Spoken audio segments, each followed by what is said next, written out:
Are you ready to make a decision to forgive someone that voted differently than you in the election?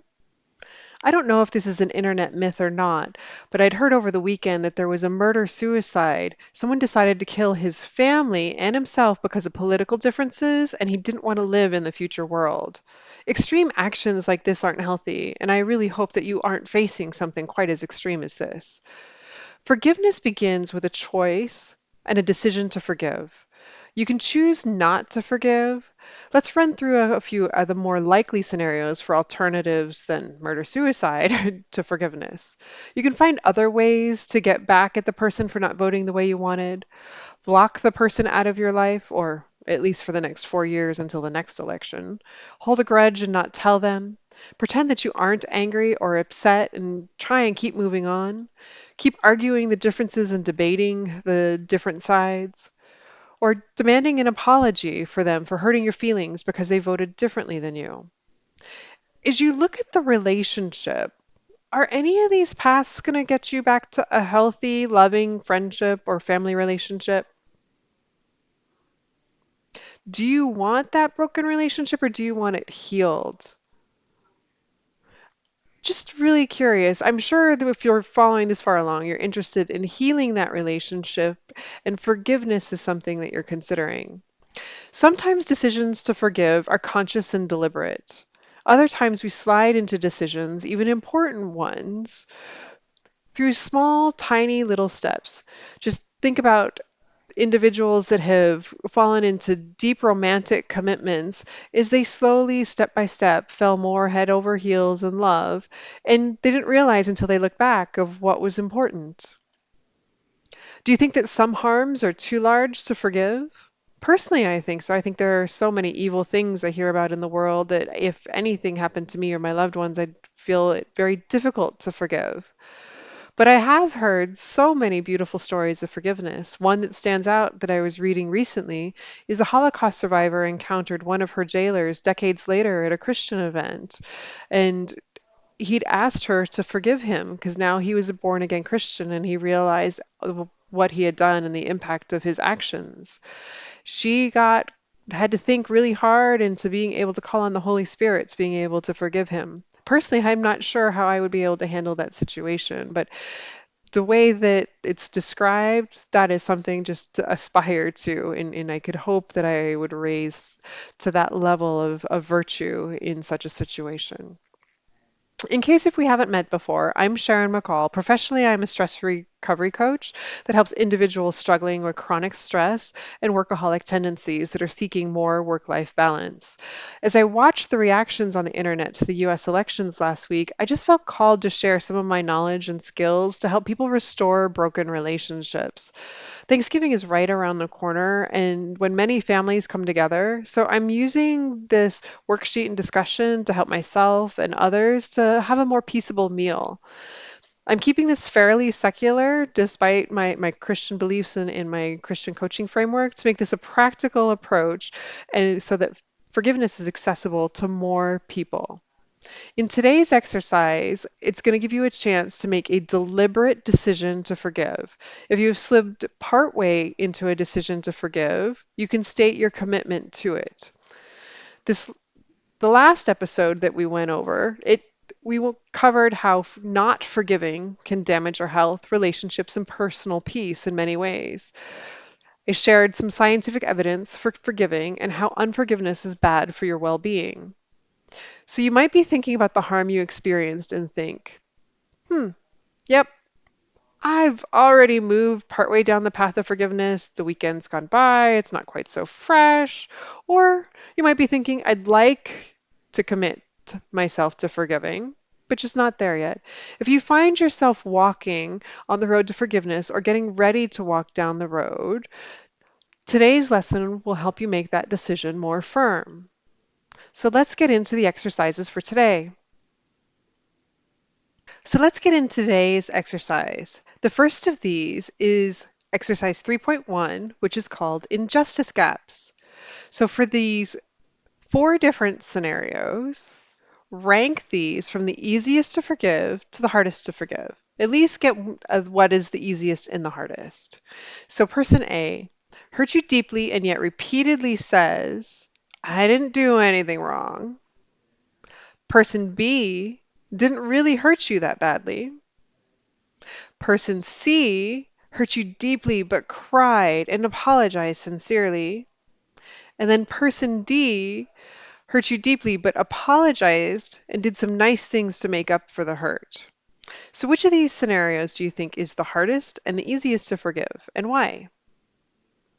So, for me, I thought that the easiest to forgive would be B, the person that didn't hurt you that badly. And the hardest to forgive was scenario A, and hurt and said that they didn't do anything wrong. For election forgiveness, for some people, this may fall into the last category. Everyone has a freedom to vote for whomever they want. The other person may not have realized that you were by your actions or was expecting that you might respect that they had the freedom to make their own decision. This means that from their view, they may think that they did nothing wrong. Or from your view, you did nothing wrong and that person is overreacting. So for some folks, that's why I'm thinking that election forgiveness may fall into that hardest to forgive category because one of the two parties may truly believe they did not do anything wrong because there is freedom in the choice of voting. Um, is we know though that all of our feelings about a situation, they're not just about that situation. It's about all of our experiences that we've had with this person and the relationship that we've had. And so there may be things that are tinged from prior encounters and interactions that are all coming into this singular situation and impacting how we feel. So that's what makes forgiveness kind of a complicated topic because you can't truly just isolate it down into just one objective little setting. And so these types of things, all of these feed into that injustice gap. So the injustice gap is really showing that different situations have different difficulties to forgive. Some things are easy to forgive, some things are really difficult to forgive, or you may not be able to feel that you or you feel that you cannot get to forgiveness. And so the technical definition of the injustice gap is the difference between the offense and how the offense has been repaired or smoothed over is the injustice gap that remains. When the wrongdoer apologizes and does something to make up for the harm, the person removes some of the injustice. The bigger the injustice, the harder it will be to reach full forgiveness. I just think of this as fairness. So if you've ended up interacting with someone a lot and had one unfair action happen, you might be able to forgive them. But as more unfair things happen from your perception, or it ends up becoming harder to forgive. And so it's the same way with hurt. So hurt, fairness, they all feed into unforgiveness. And that's what this injustice gap is. So when you think about it from that fairness perspective, some of these definitions might make a little bit more sense. So, ready to move on into the next exercise. So, exercise 3.2. You know you don't have to forgive. There's different ways that you can close the injustice gap. You don't have to, just kind of like we talked about at the intro. So as I read through each of these different scenarios here, just assess in your opinion, are they good or bad? The first is see the justice done. B, excuse the person's hurtful behavior because he or she did not mean to hurt you. C, let God exact justice. D, don't let your emotions trigger your reactions. E, justify the person's behavior because you have hurt them. F, accept and move on with your life. G, get even. So the way that I'd assess them is A, C, D, F were good and B, E, G were bad. And you may see things differently. There is no right or wrong. Your experiences and your beliefs are going to determine what you assess as good and bad. And it's going to end up being unique to each situation because depending on what that occurred, you may or may not be able to feel comfortable, for example, with the first one, see justice done. It's up to who you are, what's been done to you, and whether that's going to end up helping to heal the injustice gap. So remember, you don't necessarily have to forgive for the injustice gap to be reduced. But for some offenses, the injustice gap just may not go away, even if you did multiple of these things. And so even if you can't close the injustice gap, you still have the power and the choice to forgive.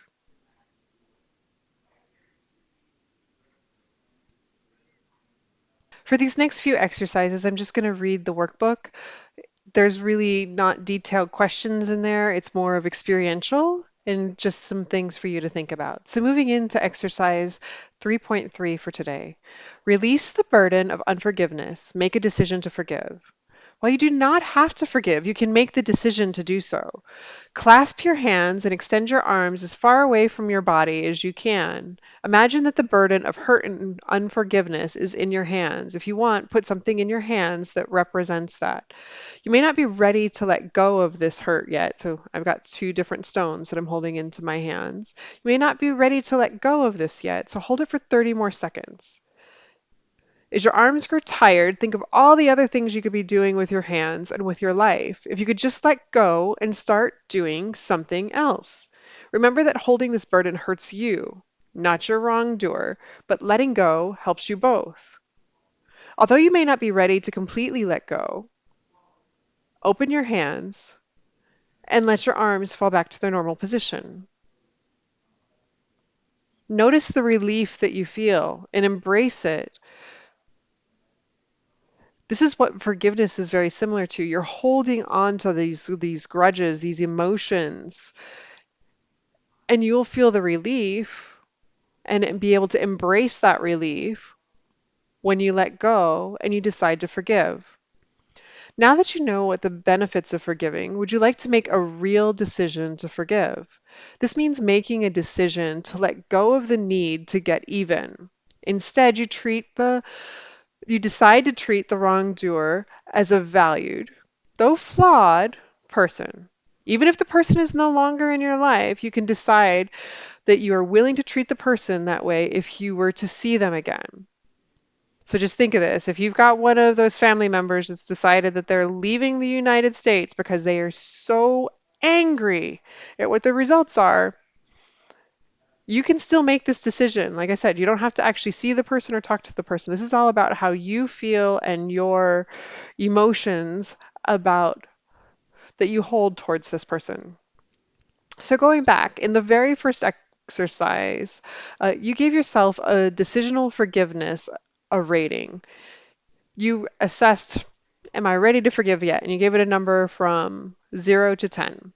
If you decided that you didn't hope to pay the person back for hurting you, but intend to treat the person as someone you value, even if they're flawed, that was a full decisional forgiveness at a rating of a 10. But if you plan to get even, cut the person off, or never speak to them again, or hurt them even worse than the person hurt you, that was zero decisional forgiveness. So full range. So, with the activities that we've done and the time that's passed since the election, you've probably changed that rating by now. Reflect for a minute on how far along you are right now toward making a decision to forgive the hurt. Hopefully, you move closer to a decision to treat the person as valued than you were in lesson one. So remember, a 0 is for no decisional forgiveness, and 10 is complete decisional forgiveness. So at the initial exercise, I was at a 6 with the situation with my father, and now I'm at a 10. I also had a great time getting a chance to have lunch with him and my husband this weekend after the election, and that certainly helped to move the needle significantly in my case. So now that you've got that one, moving into the next exercise, decisional forgiveness plus emotional forgiveness. Both are needed. Remember, we've covered this idea that forgiveness requires both decisional and emotional, and each of them have different benefits. Do you feel that you've made a sincere decision to forgive this wrongdoing? Have you at least moved in that direction? You'll have another chance to consider your progress after going through the lessons on emotional forgiveness. Making a decision to forgive is far different than experiencing emotional forgiveness. Otherwise, all we would have to do is to make the decision and it would result in perfect peace. But that almost never happens.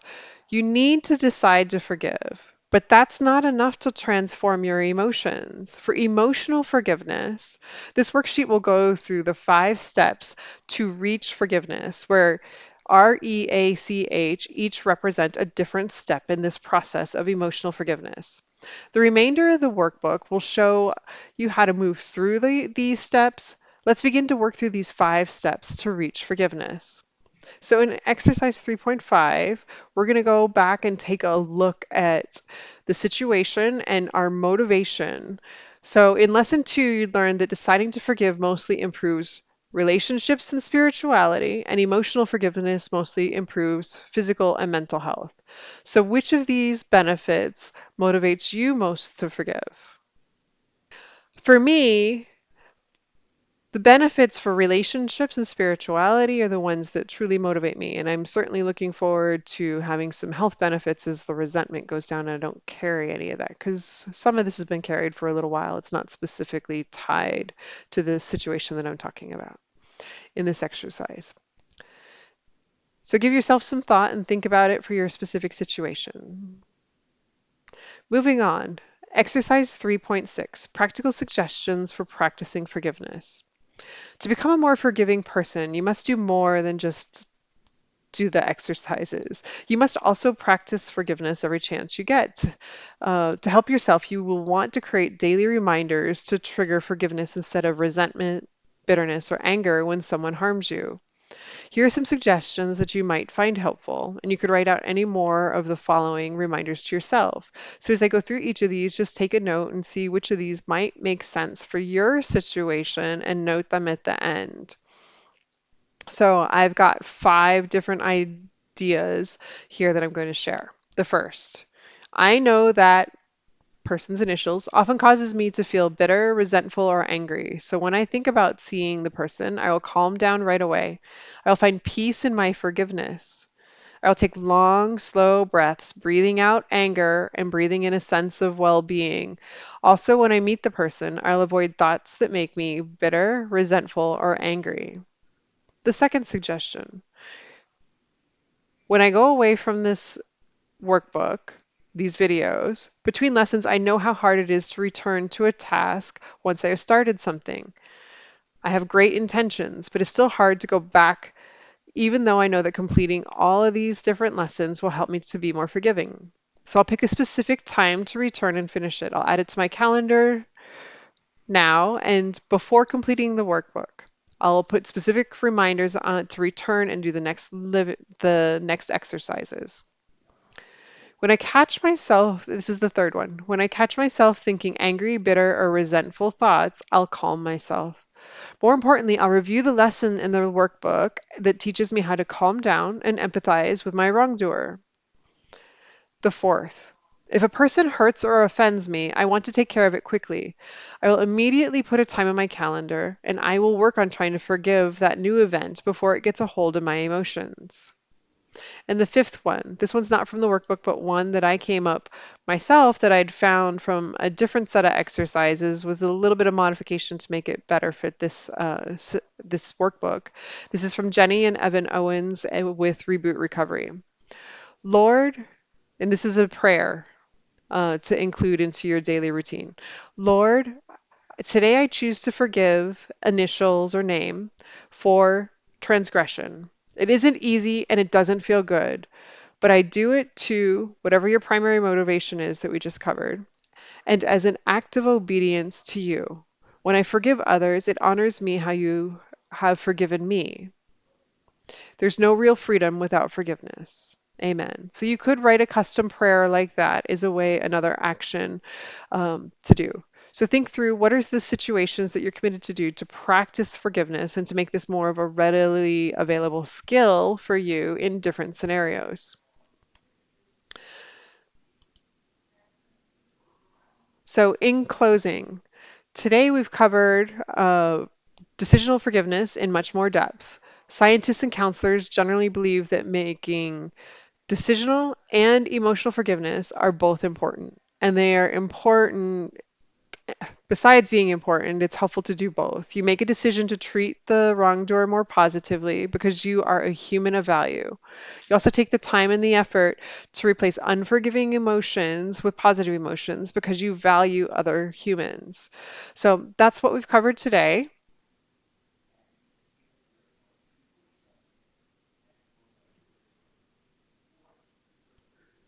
Hello, hello, hello, hello. Tomorrow, I'll start taking us through exercises related to emotional forgiveness following Dr. Worthington's Reach model. This is where you need the courage and strength to face yourself. I truly hope that these exercises help you on your path for election forgiveness and that you can resolve the tension in your relationships as a result of political differences. Any questions on the exercises, please email me at sharon@whisperingfieldswellness.com. If you're interested in learning more about how forgiveness can help you with work-related stress and challenging coworker relationships, please send me an email. See you tomorrow. Have a blessed day.